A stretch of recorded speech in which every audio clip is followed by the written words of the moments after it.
Hello, welcome to Chelmsford. We're here to cover the first T20 international between England and New Zealand. It's the first of three, and the two teams will then go on and play 5 ODIs. The weather is distinctly autumnal, even though it's only the 1st of September today, as you can probably tell from my choice of head attire. But anyway, here we are, Syd. And unusually, in the build-up to this series, New Zealand have actually already been here for over 2 weeks. Do you think that will benefit them, given that we're in the middle of the English season and England will be kind of fresh from all of them playing in the 100, whereas New Zealand are kind of coming in the middle of their winter? So will it benefit them that they've been here for a few extra days? Well, they've certainly been taking the quarantine thing very seriously. We've seen the odd picture of people sort of out and about, but they've obviously been told they still need to keep quite extreme social distances and they need to be incredibly careful. Basically, they obviously really don't want any cases of COVID to come into their camp, and that's totally understandable, especially coming from a country that's basically been COVID free for much of the crisis that we've had over here and in other countries. So understandable. What they've been doing with that time, well, they've played just a couple of warm-ups. They've obviously spent a lot of time, they would have definitely been in the gym, they've been in a nice hotel, so they've had access to the gym, they've had access to nets and things. They've been at Derby, so they've had access to facilities there. Lucky them. A couple of warm-ups. They played the England A team in theory in a warm-up, but in fact it was very much an England B team. England didn't play any of the players that played in the knockout stages of the 100, so that ruled out piles of people. So played this England B team and got beaten, which not great from their perspective, but they've since played in a sort of inter-squad proper warm-up match as well. So hopefully they can kind of hit the ground running today. So they're going to hit the ground running. We've had a series between England and New Zealand in New Zealand just a few months ago. Are we going to see something different? Are we going to see anything different in terms of teams or even in terms of outcome, Raf? Well, let's hope so, because obviously that England team earlier in the year beat New Zealand quite convincingly in both the 50 over and 20 over formats, didn't they? So yeah, we'll certainly be hoping for some closer cricket matches. There was a great piece on Cricinfo by Valkyrie Baines, basically talking about, it was reflecting on Amy Satterthwaite's press conference yesterday and talking about getting the band back together, and that is a reference to the fact that for the first time in quite a while it feels that we've actually going to have the big three for New Zealand in terms of the batting. They've got Amy Satterthwaite, Sophie Devine and Susie Bates all going to be in the top order. Now Susie Bates is coming back from a shoulder injury, which at one point we thought may have potentially have been career ending.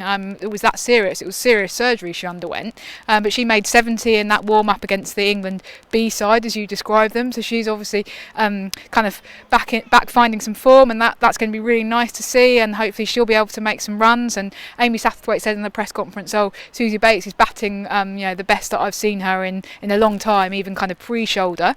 So that's an exciting prospect, isn't it? One of the best players in the world potentially back to something approaching her best. We've also got Sophie Devine coming back, who had a couple of months off earlier this year for sort of mental health reasons. I think that was really important for her, because to be honest, in some of the matches against England she really did look like she was struggling mentally. There wasn't anything wrong with the way that she was approaching the game. She was still looked like the Sophie Devine that I guess we know and love, who can hit the ball so brilliantly and so well when she's playing well, but she was just kind of getting out in slightly soft, silly ways, and that's not very Sophie Devine like. So hopefully she'll be kind of back in it and feeling refreshed, having had that really important couple of months off to spend some time with family and friends.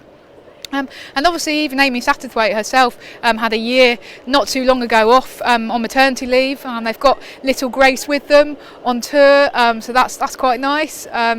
Obviously, I think it was Valkyrie who said, it's working mums on tour. So yeah, that'll be nice to see. And we've also got Leah Tahuhu, who's recently had a bit of an injury scare, or not really an injury scare, but I think it was a pre-cancerous mole on her foot that they were quite lucky to discover, and she's kind of had a big chunk taken out of her foot and has had to recover from that, which when you're a fast bowler is no joke. But yeah, Amy Satterthwaite said that she's doing well, going well, and they're married, so she should know. So yeah, it's almost a full strength New Zealand side. and that's really important as far as the series against England goes. We don't have Amelia Kerr here. Again, she is taking a bit of a break for mental health reasons. Fair enough. Coming to England in the middle of a pandemic is a big ask, but so it's nearly a full strength England side, New Zealand side, and I think that's important. The reason why that's important from a kind of English fan perspective actually is that we really need this to be a more competitive series than the one that we saw earlier in the year. Yes, England are potentially meant to be going to Pakistan next month, I think it is, but that's sort of, I would think, up in the air a bit with the situation over in that part of the world with Afghanistan, and maybe that's a little bit, we don't know whether that's definitely going to happen. Then they've got a very, very big winter coming up with the Women's Ashes, followed hot on the heels by a World Cup. And England will be defending their 50 over World Cup title. So actually it's really important that as they kind of ramp up preparations for that, they have a much sterner test, because playing Australia either in an Ashes or in a World Cup match is not going to be easy. So you want to really be tested ahead of that and kind of get your strategies and your game plans all sorted and really have them tested out. So for all those reasons, let's hope things do look a little bit different. Now, Sid, we have got 3 new players in the England side. We've got 2 of them are not going to be playing a role today, so Charlie Dean and Maya Boucher are kind of out because of COVID contact reasons. I don't think that they've actually been able to join up with the squad yet. But Emma Lamb is potentially, we think, is available for selection. So will England be playing her today? That's an interesting question. I have an inkling that Charlie Dean would have played. So I think that she probably would have played something like batting at 8, get to bowl a couple of overs. If they go well, she'll bowl a couple more. Could Emma Lamb play in that capacity? Yeah, definitely she could. Don't forget that Mark Robinson always said about Emma Lamb that when he was developing her and bringing her through from being an academy player to potentially being a more senior player, that he always saw her as a bowler who could bat. And although we mostly a kind of regional level and at domestic level, we're seeing her batting, and obviously her batting is a big part of why she's got called up here. But I think that Heather Knight will also have that at the back of her mind. And in terms of the role that they presumably were figuring that Charlie Dean would play, so I think there's a chance we could see her. We'll see. Now, Raf, what about the batting and the rest of the batting lineup? And what are you expecting? Any changes? Well, Sofia Dunkley obviously isn't expecting any changes. She did the press conference yesterday, obviously has had a very, very successful summer indeed, and has kind of cemented her spot batting at kind of 6 in ODIs, and I think she was still at number 7 in the T20s against India. So that's kind of, in a way for her, is difficult because she's just come off the 100 where she's had great success, but she's been batting at 3, and that was kind of one of the reasons why she ended up going with Southern Brave, because they said, we want to back you in our top 3, and we back you to do that. Unfortunately, I don't think that Heather Knight does currently back her to do that. It didn't sound from what she said yesterday as if she was expecting to bat any higher up than really 6 or 7, certainly in these T20 games.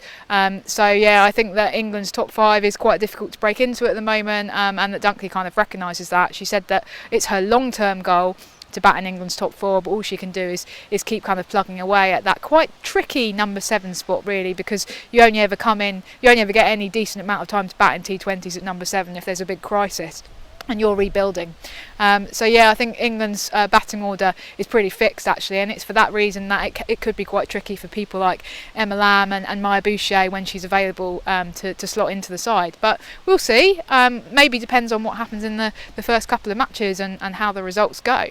But yeah, we'll be bringing you the action from Chelmsford a little bit later. Good luck England, good luck New Zealand. We're excited to see some cricket.